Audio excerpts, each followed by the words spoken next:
ሰላም እንደምናላችሁ የዘጠነኛ ክፍል ሂስትሪ ዩኒት 8 ላይ ያለነው ዩኒት 8 ፓርት 7 ስለ ዘመነ መሳፍንት ወይም ደግሞ the era of warlords ስለሚለው ርዕስ ነው የሚያወራው ማለት ነው። ከዚህ ቀደም እንግዲህ የጎንደርን ፔሪድ አይተናል።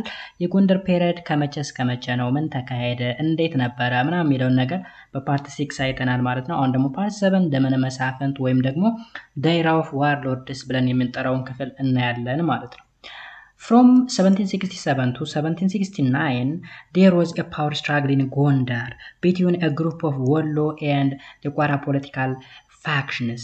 እዚህ ጋር እንግዲህ ተመልከቱ ከ1767 እስከ 1769 ኦልሞስት ለስንት ዓመት ያክል ለ3 ዓመት ምናምን ያክል ማለት ነው ለ2 ዓመት ያክል ከ67 እስከ 69 ድረስ ፓወር ስትራግል ነበረ፣ የስልጣን ሽኩቻ ማለት ነው። በዋናነት በወሎ የጁ ዳይናስቲ የሚባል አለ እና ደግሞ በቋራ ፖለቲከኞች መካከል ማለት ነው። ቋራ እንግዲህ የእቴጌ ምንትዋብ ወገኖች ጋር ማለት ነው።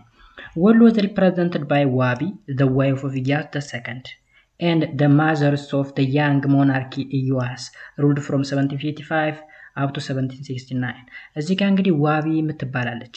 ዋቢ ማለት የማን ሚስት ናት? የኢያሱ the ሚስት ነች።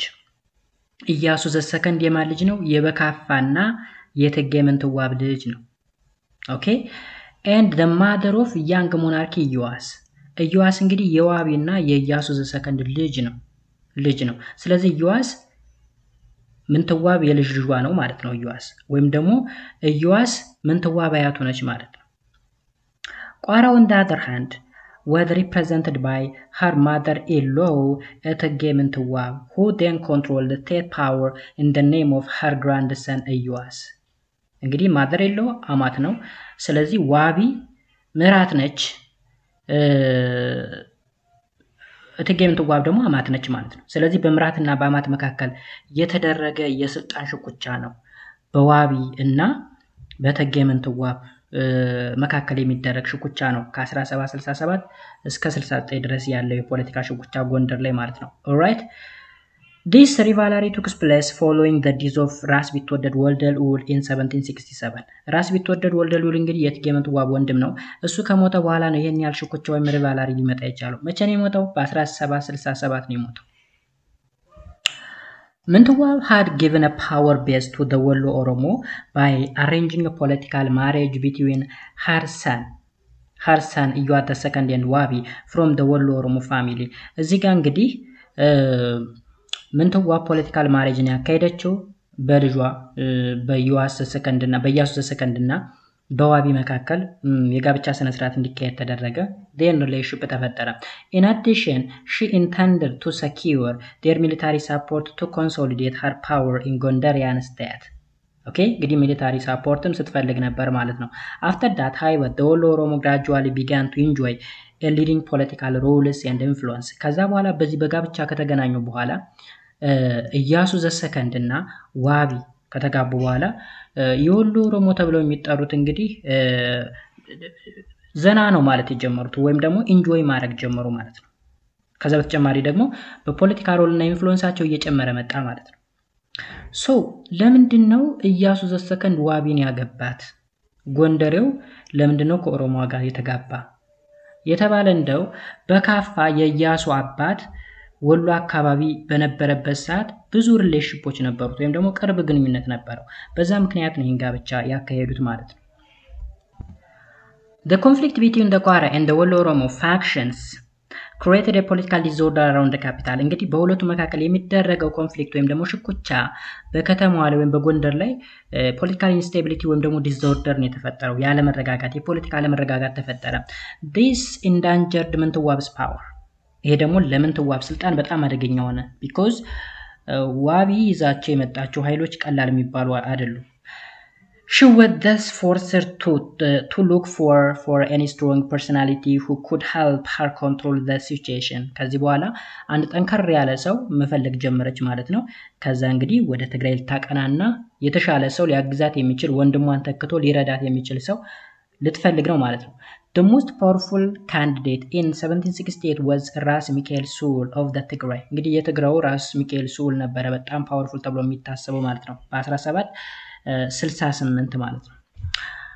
He had a big army and more modern firearms due to his access to the foreign trade through the Red Sea እንግዲህ በቀይ ባህር በኩል በጣም ቅርብ ስለሆነ በዛ በኩል የሚያገኛቸው የጦር መሳሪያዎች ስላሉ በጣም ዘመናዊ የሚባል ፋየርአርም ወይም ደግሞ ጠመንጃዎች መሳሪያዎች ወይም ዌፐኖች ነበሩት በዛ ምክንያት the most powerful candidate ነው እንላለን ራስ ሚካኤል ሶልን ማለት ነው ሚካኤል ሶል was invited to Gondar by Mentawab and soon restored peace and order in the city ተጋብዞ መጣ ወደ ጎንደር በማን በትጌ መንተዋብ ተጋብዞ ከመጣ በኋላ እንግዲህ ጎንደር ላይ ያለውን የፖለቲካ ዲስኦርደር ወይም ደግሞ ኢንስቴቢሊቲ ወይም አለመረጋጋት ወደ ሪስቶር አደረገው ወይም ደግሞ ወደ ሰላም እንዲመለስ አደረገ ማለት ነው he was awarded the highest titles of ራስ ቢትወደድ ከዛ የስንቶች የሚሻቆቱበትን የነበረው ማረግ ራስ ቢትወደድ ማለት is equivalent with that of ፕራይም ሚኒስቴር ወይም ደግሞ እንደ ፕራይም ሚኒስቴር ነው ይሏል 11ኛ ክፍል ሂስትሪ ላይ ከፕራይም ሚኒስቴር ጋራ ተመሳሳይነት ማረግ ያለው ነው ራስ ቢትወደድ የሚባለው ስለዚህ ራስ ቢትወደድ የሚባል ማረግ ተሰጠው ስለዚህ ራስ ቢትወደድ ሚካኤል ሶል ተባለ ማለት ነው ከራስነት ተነስቶ alright then when King Iyas ordered him to go back to Tigray Michael Soul felt strong and refused to obey the king's order ከዛ እንግዲህ የትጌምትዋብ የልጅ የሆነው ኢዮአስ ወደ ጎንደር እንዲመለስ ያዘዘው ማንን ሚካኤል ሶልን ማለት ነው የትግራውን አልመለስም ማለት የኪንጉን ኦርደር ማክበር አልቻለም ወይም ደግሞ ሪፊውዝ ቢያለ ማለት ነው አልመለስም ማለት ተመቸው ዘው ጎንደር ላይ መጥቶ ራስ ቢትወደድ የሚል ማረግ ተሰጥቶታል ከዛ ዛሬ ኪንግ ሜከር ሆኗል የፈለገውን ነገር ያወጣል ያወርዳል ብዙ መብቶች ስለተሰጡት ሲታዘዝ አልሄድም አለ ማለት ነው what's next he assassinated King Iyas in 1769 አያችሁ ሄድ ቢለው አልሄድም ብሎ ጭራሽ አስገደለው ማለት ነው ማንን ንጉሱ ማን ነበር ኢዮአስ ማን ነው ብለናል ኢዮአስ ማለት የኢያሱ ሰከንድ ልጅ ነው የበካፋ ልጅ ነው የብትጌ ምንተዋብ የልጅ ነው የዋቢ ልጅ ነው ኦኬ ስለዚህ አስገደለው ማን የትግራው ራስ ሚካኤል ሶል ወይም ራስ ቢትወደድ ማለት እንችላለን ማረግ ስላገኘ already This event marked the beginning of the new era in which the powerful regional warlords undermined the monarchical power.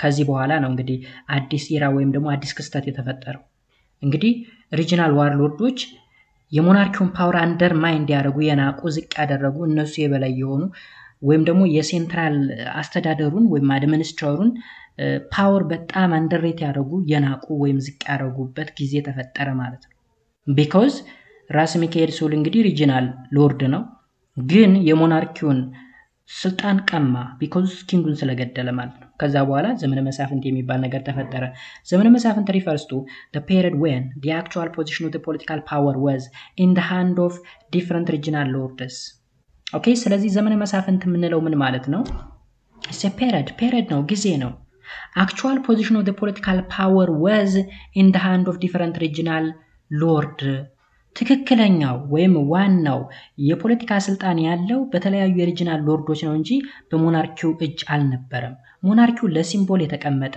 ራሱን መጠበቅ የማይችልበት ሁኔታ የተፈጠረበት ጊዜ ነበር ዘመነ መሳፍንት ብለን የምንጠራው ማለት ነው ባጭሩ alright ከዛ the period from 1769 when Ras Mikhael Soul assassinated King Iyas to 1855 when Kasa Hailu was crowded as Theodore II. This is called ዘመነ መሳፍንት እንግዲህ ራስ ሚካኤል ሶል ኪንግ ኢዮአስን ካስገደለበት ጊዜ ጀምሮ እስከ ካሳ ኃይሉ መምጫ ድረስ ካሳ ኃይሉ ማለት ቴዎድሮስ II ነው መቼ ነው የመጣው በ1855 እስከዛ ድረስ ያለው ምን ተብሎ ይጠራል ዘመነ መሳፍንት ብለን እንጠራዋለን ራስ ሚካኤል ሶል a kingmaker during the period took a strong measure against the nobility እንግዲህ ራስ ሚካኤል ሶል ብለን የምንጠራው ከትግራይ የመጣው ዋርሎርድ ኪንግሜከር ነው ያ ማለት ፈላጭ ቆራጭ ነው የፈለገውን ንጉስ ይሾማል ያልፈለገውን ደግሞ ያወርዳል ኖቢሊቲዎች ላይ ወንም መኳንንት የሚባሉት ላይ ወይም ደግሞ የንጉሳውያን ቤተሰቦች ላይ የፈለገውን እርምጃ መውሰድ ይችል ነበር ማለት ነው ከዛስ a collision of lords of Gojam, Amara, Lasta, Wollo defeated him at the Battle of Sabrakusa in 1771 and forced him to go back to his power base in Tigray. ስለዚህ ይሄ ሰው የሚሰራው ስራ ትክክል ስላልነበረ ከጎጃም ከአማራ ከላስታ ከወሎ የተውጣጡ ዋርሎርዶች በአንድ ላይ በመሆን at the battle of ሳብራኩሳ በ1771 ላይ ድፊት አድርገው ወይም አሸንፈው ወደ ትግራይ መለሱት ይለናል ማለት ነው። ስለዚህ battle of ሳብራኩሳ ምንድነው ካል በ1771 የትግራውን ራስ ሚካኤል ስሁልን ከጎጃም ከአማራ ከላስታና ከወሎ የተሰባሰቡ ዋርሎርዶች በአንድ ላይ በመሆን አሸንፈው ተዋግተው ያባረሩበት የጦር ሜዳ ነው ሳብራኩሳ ብለን የምንጠራው ማለት ነው።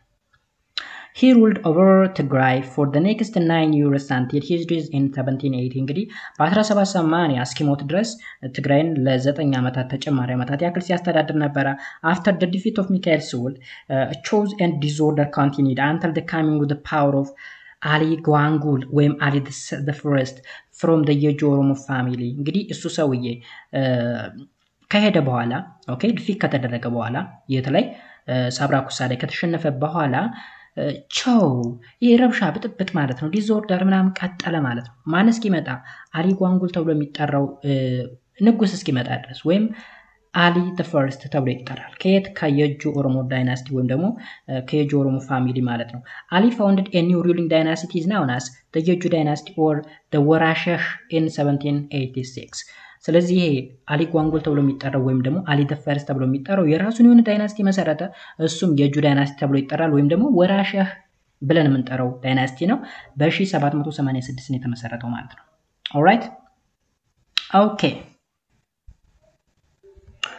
alright under the reign of his successors there was a relative stability but several regional lords evolved እንግዲህ ይሄ ሰው ስልጣን ላይ ከወጣ በኋላ ወይም ባጭሩ ይሄ የጁ ዳይናስቲ የሚባለው ነገር ከተመሰረተ በኋላ ማለት ነው እና የሱ ሰክሰሰሮች ከመጡ በኋላ ወይም ስልጣን ከያዙ በኋላ ማለት ነው ሪላቲቭ ስቴቢሊቲ ወይም ደግሞ ይሄ አንጻራዊ መረጋጋቶች ነበሩ። ነገር ግን ሌሎች ሪጂናል ሎርዶች ኢቮልቭ አድርገው ነበር ማለት ነው። The main political regions that the ዘመነ መሳፍንት lord ruled were ትግራይ፣ ሰሜን፣ ደንቢያ፣ በጌምድር፣ ላስታ፣ የጁ፣ ወሎ፣ ጎጃሜን፣ ሸዋ ነበሩ። ዘመነ መሳፍንት ፖለቲካ ላይ በከፍተኛ ሁኔታ ሲሳተፉ የነበሩ ኃይሎች ናቸው እዚህ ጋር የተዘረዘሩት እነ ትግራይ፣ ሰሜን፣ ደንቢያ፣ በጌምድር፣ ላስታ፣ የጁ፣ ወሎ፣ ጎጃሜን፣ ሸዋ። This era is commonly known in Ethiopian history as the ዘመነ መሳፍንት which is from 1769 up to 1855. Alright 1769 ማለት እንግዲህ የኢያሱ መገደል ነው። ኦኬ the assassination of ኢያሱ የተገደለበት ዘመን። ከዛ 1855 ደግሞ ቴዎድሮስ the second ወይም ደግሞ ካሳ ኃይሉ ራሱን ቴዎድሮስ the second ብሎ የመጣበት ዘመን ነው። በዚህ ዘመን መካከል ኦልሞስት የ100 ዓመት ያክል ማለት ነው approximately የ100 ዓመት ያክል ጋፕ አለው ወይም 1 century ማለት እንችላለን። በዚህ ዘመን ውስጥ ነው እንግዲህ ዘመነ መሳፍንት ወይም the era of warlord ብለን የምንጠራው። The different regionally based northern Ethiopian warlords of the ዘመነ መሳፍንት fought against each other for the various objectives እንግዲህ በርካታ በሰሜኑ ኢትዮጵያ ክፍል ላይ ያሉ ዋርሎርዶች በዘመነ መሳፍንት ጊዜ እርስ በርሳቸው ሲፋለሙ ነበር። የተፋለሙበት ዋነኛ ምክንያት እንግዲህ በጣም በርካታ ኦብጀክቲቮች ወይም አላማዎች አሏቸው። The first one is they want to expand their territory at the expense of their neighbors because a large territory means enormous human and material resource. እዚህ ጋር እንግዲህ የመጀመሪያው ሪዝናቸው ወይም ኦብጀክቲቫቸው ምንድነው? ቴሪቶሪያቸውን ማስፋት ነበር። ቴሪቶሪያቸው ሰፋ ማለት ስፔሻሊ ወደ neighbors ወይም ደግሞ ወደ ጎረቤታቸው እየተስፋፉ ሄዱ ማለት ላርጅ ቴሪቶሪ ኖራቸው ማለት ነው። ላርጅ ቴሪቶሪ ኖራቸው ማለት ደግሞ በዛ ዘመን ቋንቋ ብዙ ህዝብ ኖራቸው ማለት ነው። ብዙ ማቴሪያል ሪሶርስ ኖራቸው ማለት ነው። ስለዚህ ፓወርፉል እንደሆኑ አድርገው ይቆጥራሉ ማለት ነው። በሁለተኛ ደረጃ ደግሞ they wanted to have the title of ራስ ቢትወደድ to become a guardians of the weak Gondarian kings and their court። አያችሁ ሌላው የሚፋለሙበት ደግሞ ራስ ቢትወደድ የሚለውን ማድረግ ለማግኘት ነው። ራስ ቢትወደድ ሆኖ ማለት እንግዲህ guardian of the weak Gondarian kings and their court የደካማው የጎንደር ንጉሶች ጠባቂ ሆኑ ማለት ነው። ወይም ደግሞ ፈላጭ ቆራጭ እነሱን የሚወርዱ የሚሰቅሉ ይሆናሉ ማለት ነው። alright ስለዚህ ይሄን ማድረግ አገኙ ማለት ለነሱ በጣም አሪፍ እድል ነው። they wanted to collect as much tribute as possible in the name of the weak kings በእነዚህ ደካማ ንጉሶች ስም በርካታ ትሪቢዩት ወይም ግብሮችን ለመሰብሰብ የሚረዳቸዋል ማለት ነው። religious conflicts worsened the regional power conflicts of the ዘመነ መሳፍንት። ሌላው ደግሞ የሪሊጂየስ ወይም ሃይማኖታዊ ኮንፍሊክት ወይም ግጭት ደግሞ ዘመነ መሳፍንቱን የበለጠ አጣጣፈው ወይም ደግሞ የበሳስ ጥሊታ እንዲሆን አደረገው ማለት ነው። There was an intense doctrinal controversy within the Orthodox Church during the period. እንግዲህ በዚህ ሰዓት በኦርቶዶክስ ቸርች ውስጡ ላይ በጣም ብዙ አላስፈላጊ የሚባሉ ግጭቶች ነበሩ። ስፔሻሊ በዶክትሪን ጉዳይ ይጣሉ ነበር ወይም ደግሞ ይሄ ዶግማ ቀኖና ምናምን ብለን በመንጠራው ሂደት ላይ በዛ ላይ ይጣሉ ነበር ወይም ኮንፍሊክት ይፈጥሩ ነበር። ይሄ ደግሞ ዘመነ መሳፍንት ሞር ወርሰንድ እንዲሆን ወይ ማስቀያሚ እንዲሆን አድርጎታል ማለት ነው። This weakened the position of both the Ethiopian states and the church. ይሄ ደግሞ አጠቃላይ ኢትዮጵያን እንደ ስቴት ወይም እንደ ሀገር እንዲሁም ቤተክርስቲያንን ያዳከመበት ጊዜ ነበር። The Orthodox Church could not enforce a unity among the Christian masses because it was deeply divided into different factions within itself. እንግዲህ የኦርቶዶክስ ቸርች ወይም ደግሞ ቤተክርስቲያኗ ይሄ በዋርሎርድ ወይም ደግሞ በሪጅን የተከፋፈሉትን እነዚህን ዋርሎርዶች ወይም የተበታተኑትን ገዢዎች አንድ አድርጋ አንድ ስትሮንግ የሆነ ኦኬ ሴንትራል የሆነ ሞናርኪ እንዲቋቋም ማድረግ አልቻለችም ወይም ደግሞ ዩናይት የማድረግ ወይም የክርስቲያን ኮሚኒቲውን አንድ የማድረግ ስራ መስራት አልቻለችም። ለምሳሌ እዚህ ጋር እነማን ለምሳሌ ነጎጃም፣ ወሎ፣ ሸዋ፣ ላስታ፣ በጌምድር ምናምን ስንል they were ክርስቲያን ነበሩ። ስለዚህ ቤተክርስቲያኑ አንድ ማድረግ ትችል ነበር but ኢንተርናል ዲቪዥን አለ፣ ውስጣዊ ክፍፍሎች ነበሩ። በዛ ምክንያት ማድረግ አልቻለችም። the divisions took regional character regional character ዲቪዥኑ ምን አለው? ሪጂናል ካራክተር አለው። እንግዲህ ቤተክርስቲያኗ ተከፋፍላ የወሎ የራሱ ይኖረዋል፣ የቤጌምድሩ የራሱ፣ የጎጃሙ የራሱ ማለት ነው። በቃ ፖለቲካው ሲከፋፈል ቤተክርስቲያኑ ማብሮ መከፋፈል። The internal religious division gave an ideological dimensions to the power conflict and further intensified the power struggles of the ዘመነ መሳፍንት። እንግዲህ የቤተክርስቲያን የውስጥ ለውስጥ ክፍፍል ወይም ደግሞ አለመስማማት ወይም ረብሻ ወይም ደግሞ ኮንፍሊክት ኦልራይት ፖለቲካው ሞር ግሎ እንዲስፋፋና ዘመነ መሳፍንት ሞር እንዲያብብ እንዲያድርግ የሆነበትን ሁኔታ ፈጥሯል። The endless wars of the ዘመነ መሳፍንት affected the social economic lives of the peasantry. በዋናነት እንግዲህ ዘመነ መሳፍንት በጣም በከባድ ሁኔታ ያጠቃው የፔዛንቱን ወይም ደግሞ የገበሬዎችን ማህበራዊና ኢኮኖሚያዊ ህይወት ነው። በከባዱ አጥቅቶ ያለፈው ማለት ነው። The peasants suffered from frequent wars. እንግዲህ በተደጋጋሚ ለጦርነት ይጋለጣሉ ገበሬዎች ማለት ነው።